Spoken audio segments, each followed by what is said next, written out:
Convido a igreja agora a estarmos lendo 3 textos em 2 livros diferentes.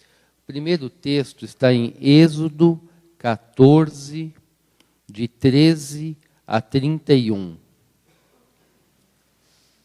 Êxodo 14, de 13 a 31. São 3 textos bastante conhecidos que nós vamos usar para a nossa meditação hoje. Então, Êxodo, eu falei 13? Desculpa. 14, de 13 a 31. Então, diz o seguinte: Moisés, porém, respondeu ao povo: Não temais, aquietai-vos e vede o livramento do Senhor que hoje vos fará, porque os egípcios que hoje vedes, nunca mais os tornareis a ver. O Senhor pelejará por vós, e vós vos calareis. Disse o Senhor a Moisés: Por que clamas a mim? Dize aos filhos de Israel que marchem. E tu, levanta a tua vara, estende a mão sobre o mar e divide-o, para que os filhos de Israel passem pelo meio do mar em seco. Eis que endurecerei o coração dos egípcios para que vos sigam e entrem nele. Serei glorificado em Faraó e em todo o seu exército, nos seus carros e nos seus cavalarianos. E os egípcios saberão que eu sou o Senhor, quando for glorificado em Faraó, nos seus carros e nos seus cavalarianos. Então o anjo de Deus que ia diante do exército de Israel se retirou e passou para trás deles. Também a coluna de nuvem se retirou de diante deles e se pôs atrás deles, e ia entre o campo dos egípcios e o campo de Israel. A nuvem era escuridade para aqueles, e para este esclarecia a noite, de maneira que em toda a noite este e aqueles não puderam aproximar-se. Então Moisés estendeu a mão sobre o mar, e o Senhor, por um forte vento oriental que soprou toda aquela noite, fez retirar-se o mar, que se tornou terra seca, e as águas foram divididas. Os filhos de Israel entraram pelo meio do mar em seco, e as águas lhes foram qual muro à sua direita e à sua esquerda. Os egípcios que os perseguiam entraram atrás deles, todos os cavalos de Faraó, os seus carros e os seus cavalarianos, até o meio do mar. Na vigília da manhã, o Senhor, na coluna de fogo e de nuvem, viu o acampamento dos egípcios e se alvorotou o acampamento dos egípcios. Emperrou-lhes as rodas dos carros e fê-los andar dificultosamente. Então disseram os egípcios: Fujamos da presença de Israel, porque o Senhor peleja por eles contra os egípcios. Disse o Senhor a Moisés: Estende a mão sobre o mar, para que as águas se voltem sobre os egípcios, sobre os seus carros e sobre os seus cavalarianos. Então Moisés estendeu a mão sobre o mar. Ao romper da manhã, retomou a sua força. Os egípcios, ao fugirem, foram de encontro a ele, e o Senhor derribou os egípcios no meio do mar. E voltando as águas, cobriram os carros e os cavalarianos de todo o exército de Faraó, que os haviam seguido no mar. Nem mais um deles ficou. Mas os filhos de Israel caminhavam a pé enxuto pelo meio do mar, e as águas lhes eram quais muros à sua direita e à sua esquerda. Assim o Senhor livrou Israel naquele dia da mão dos egípcios, e Israel viu os egípcios mortos na praia do mar. E viu Israel o grande poder que o Senhor exercitara contra os egípcios, e o povo temeu ao Senhor, e confiou no Senhor e em Moisés, seu servo. O segundo texto, nós estamos em seguida, é Êxodo 15, versículos 22 a 24. Fez Moisés partir a Israel do Mar Vermelho e saíram para o deserto de Sur, Caminharam 3 dias no deserto e não acharam água. Afinal, chegaram a Mara. Todavia não puderam beber as águas de Mara, porque eram amargas. Por isso chamou-se-lhe Mara.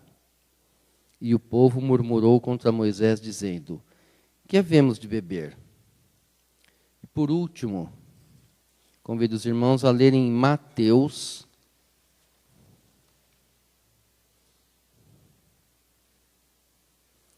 Mateus 14, de 24 a 31. Uma passagem bastante conhecida também. Mateus 14, de 24 a 31. Entretanto, o barco já estava longe, a muitos estádios da terra, açoitado pelas ondas, porque o vento era contrário. Na 4ª vigília da noite, foi Jesus ter com eles andando por sobre o mar.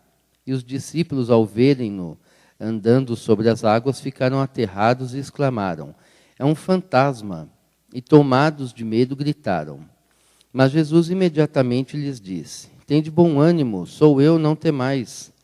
Respondendo-lhe Pedro, disse: se és tu, Senhor, manda-me ir ter contigo por sobre as águas. Ele disse: vem. E Pedro, descendo do barco, andou por sobre as águas e foi ter com Jesus. Reparando, porém, na força do vento, teve medo, e começando a submergir, gritou: salva-me, Senhor. E prontamente Jesus, estendendo a mão, tomou-lhe e disse: homem de pequena fé, por que duvidaste? Então, o estudo que nós preparamos para comentar hoje com a igreja é a respeito da nossa fé, né? São 3 textos bastante conhecidos e que nós entendemos que tem uma aplicação bastante prática também na nossa vida, né? A primeira passagem fala a respeito do milagre que Jesus fez na vida do seu povo quando atravessaram o mar a pé seco, né? Então, Deus fez um milagre muito grande na vida de muita gente. 3 dias depois, esse mesmo povo que tinha vivenciado uma experiência muito grande, começou a sentir sede e começou a murmurar contra Deus, na verdade, né? Perguntando para Moisés: e aí, Moisés, como é que vai ser agora? Né? Tudo bem, o que aconteceu já aconteceu, mas agora nós temos um outro problema. Como é que nós vamos resolver esse problema? Né? E depois nós vamos encontrar Pedro também, naquela passagem que ele anda sobre as águas e começa a afundar e se desesperar pedindo ajuda de Jesus, né? Antes da gente começar a criticar, né? Nós somos muito prontos, né? A sempre ver o erro dos outros, né? Vamos ver se nós mesmos não somos pegos em atitudes parecidas com essas que nós acabamos de ler, né?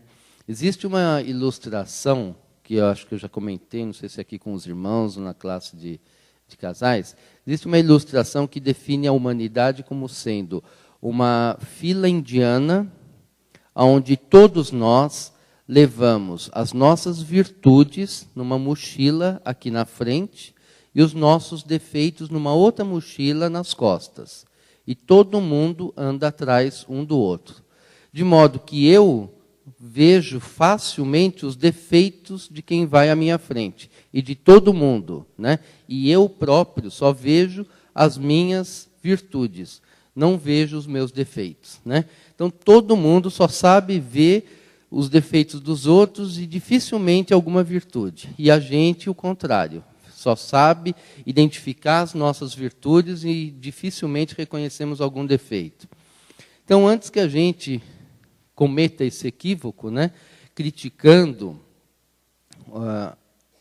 o povo de Israel, tudo, a gente sempre pode aprender com os bons e com os maus exemplos, né? Então, aqui nós temos alguns exemplos que talvez a gente diga assim, também nos ensinam, mas como não fazer, né? Então, Pedro, né, nessas duas passagens, a gente percebe o seguinte, que tanto o povo de Israel tinha tido demonstração, né, do poder de Deus.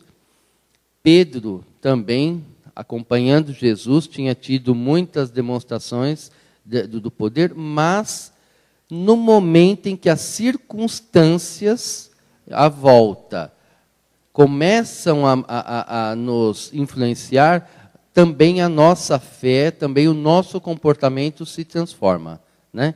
Então, o povo de Israel tinha passado a pé seco, atravessando o mar, 3 dias antes, mas sentiu sede, já começou, eu não sei se Deus vai conseguir, eu não sei, acho que nós vamos morrer todo mundo aqui de sede, porque o que passou, passou. Mas agora, o problema de agora parece que não tem solução, né? Pedro também conhecia o poder e a manifestação de Jesus, mas quando ele começou a andar, começou a sentir o vento, começou a ver a água balançando, nossa, eu acho que eu vou afundar, né? Então, o que a gente vê? Que às vezes a gente começa a olhar as circunstâncias em volta e perde o foco, né? Então a gente sabe em quem a gente espera, a gente sabe de quem vem a providência, mas ao invés da gente olhar para aquele que nos atende, a gente começa a olhar em volta daquilo que nos atormenta, né? Então foi isso que a gente vê. Eles começaram a olhar em volta, eles começaram a olhar os problemas, né? É aquilo que a gente fala, ao invés de você mostrar o tamanho dos seus problemas para o seu Deus, mostra o tamanho do seu Deus para os problemas. Deus é muito maior que os nossos problemas, tá? Então, nós temos várias promessas que nos fazem lembrar que Deus cuida de nós antes mesmo que nós percebamos, né? Então, às vezes, a gente nem tem ideia de quanto Deus cuidou. Não sabe. A gente simplesmente saiu daqui, chegou em casa e bem. Agora, quanta coisa poderia ter acontecido? Não sei. Deu tudo tão certo, parece que é natural, né? Quando não acontece, nossa vida isso nunca tinha me acontecido, porque Deus tinha dado o livramento. Então, muita coisa, a gente não sabe quanto que Deus tem feito, mas Ele tem agido, né? Quantas coisas poderiam ter acontecido e nada de ruim acontece. E a gente acostuma tanto com as coisas boas que elas começam a ser naturais, né? É o que a gente diz, que a gente só percebe a falta que alguma coisa faz quando a gente perde. A gente está tão acostumado a ter que parece que sempre foi assim, né? Nós temos muitas promessas, né? E uma das mais conhecidas da Bíblia é o Salmo 23:1, né? O Senhor é o meu pastor e nada me faltará, né? Até que falte. Né? Quando falta emprego, quando falta saúde, quando falta paz em casa, quando falta paz no casamento, aí começamos a murmurar, como o povo de Israel, começamos a afundar, como Pedro, né? Porque a gente perde o foco. As circunstâncias mudaram e parece que junto com as circunstâncias a nossa fé. Sem fé é impossível agradar a Deus. Ou seja, quando nós nos esquecemos da sua providência, nós estamos afrontando a sua soberania e a sua majestade. Ainda que por um breve momento. Mas, infelizmente, isso acontece e a gente não está falando aqui na posição de alguém que não vive isso que a gente está falando. Tá? A gente sabe das nossas limitações, a gente também tem as nossas crises, a gente também ora pedindo perdão a Deus e buscando da presença dele. Como que nós podemos fazer para não sermos pegos nessa atitude de falta de fé que tantas vezes nós somos acometidos, né? Então, a gente identifica esse tipo de situação, como é que a gente pode fazer para evitar esse tipo de coisa? E fazendo citação de uma frase que eu ouvi do pastor Edson nas reuniões de terça-feira, que está lá no nosso livrinho, né, de estudo, o Senhor não pode ser o seu pastor enquanto o seu pastor não for o seu Senhor. O que a gente pode entender com isso? Que nós não devemos querer os cuidados do nosso Deus enquanto nós não confiarmos e seguirmos o nosso Deus com compromisso. O que temos visto muitas vezes são pessoas querendo se apropriar, querendo se apropriar dos cuidados e das bênçãos, sem querer ter compromisso e fazer a vontade daquele que querem ter como pastor, né? Então, hoje a gente, infelizmente, tem visto muita gente buscar a bênção, né? Mas sem buscar quem dá as bênçãos. Eu só quero... a gente consegue entender isso, né, quando a gente faz uma analogia de nós filhos, Deus Pai, né? Então, aquele filho que chega no pai e fala, pai, empresta a chave do carro. Tá, mas e aquilo que eu te pedi? Nem lembro que o senhor me pediu. Então, eu quero a chave do carro. Tá, mas vamos sentar, não quero conversa. Mas, filho, eu te sustento, te dou... Não quero conversa. Eu quero o que o senhor me dá. Não quero conversa com o senhor, não quero relacionamento com o senhor, não quero compromisso com o senhor, não quero te obedecer, não quero nada. Só quero aquilo que o senhor pode me dar. Se isso choca, se isso é estranho, se isso é feio, por vezes, infelizmente, é como a gente vê muitos irmãos se relacionando com Deus. Eu quero... Está escrito aqui, eu me aproprio da palavra, eu quero isso aqui. Tá, mas isso daqui é para os meus filhos, é para quem me obedece. Está escrito, o Senhor não é homem para se arrepender, nem filho de homem, para mentir, nem filho de homem para se arrepender. Eu quero isso aqui. Então, tem hora que a gente se pega fazendo esse tipo de coisa, querendo as bênçãos, sem querer ter compromisso com o Senhor das bênçãos. E isso não é alguma coisa que um cristão verdadeiro deve ter na sua vida. Tá? Então, às vezes a gente se pega cometendo algumas... não tendo fé, não tendo um relacionamento saudável, justamente por começarmos errado, né? Então, a gente pode querer as bênçãos de Deus perfeitamente, mas temos que ter compromisso com Deus também. Mantendo uma comunhão constante com Deus através de um relacionamento diário e consistente. Leitura da palavra e oração para que possamos falar com Deus e ouvir de Deus, né? Então, nós temos que ter compromisso, tá? Fazer realmente de coração e temos que ter consistência. Se a gente se alimenta todo dia, de manhã, de tarde, de noite, o nosso espírito, no mínimo, precisa de alimentação diária também. E terceiro, trazendo à lembrança o que nos traz esperança, tá? Lembrando, fazendo um exercício de lembrar tudo aquilo que Deus já nos tem feito, já nos tem dado, já nos deu. Se nós atravessamos um mar 3 dias atrás, por que Ele não vai nos dar água hoje? Vai, mas tem a hora certa, a gente tem que saber pedir, né? Tem hora que a gente escolhe o que a gente quer, e a gente tem que se colocar nas mãos de Deus. Senhor, eu preciso trabalhar, eu tenho buscado me qualificar para trabalhar. Então, aonde vai ser, que hora vai ser, o Senhor que sabe, o Senhor é meu agente, deixa por tua conta, eu fico à tua disposição. Eu não vou determinar que é ali, eu não quero determinar o salário. O Senhor é que sabe. A hora, o momento certo, o lugar certo, aonde eu vou ser bênção, tá? Mas a gente tem que saber pedir, não é determinando para que depois a gente determine e depois seja feita a sua vontade.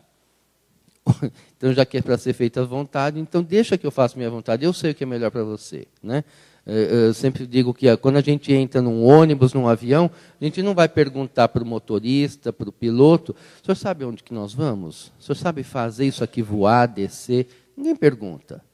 A gente comprou a passagem, bom, quem está lá é habilitado, então senta, relaxa, chega lá, acabou. Não é assim? Então, se Deus está dirigindo a nossa vida, não tem que determinar nada, não tem que perguntar, Senhor, o Senhor sabe aonde o Senhor vai me levar, o Senhor sabe qual é o melhor caminho, eu confio, eu descanso. Tá? Então, a gente tem que viver esse tipo de situação. Então, compromisso, comunhão com Deus e comunhão entre irmãos são 3 atitudes que certamente vão nos facilitar muito a termos uma fé que não se abale com as circunstâncias e não nos façam perder o foco do alvo que é Deus.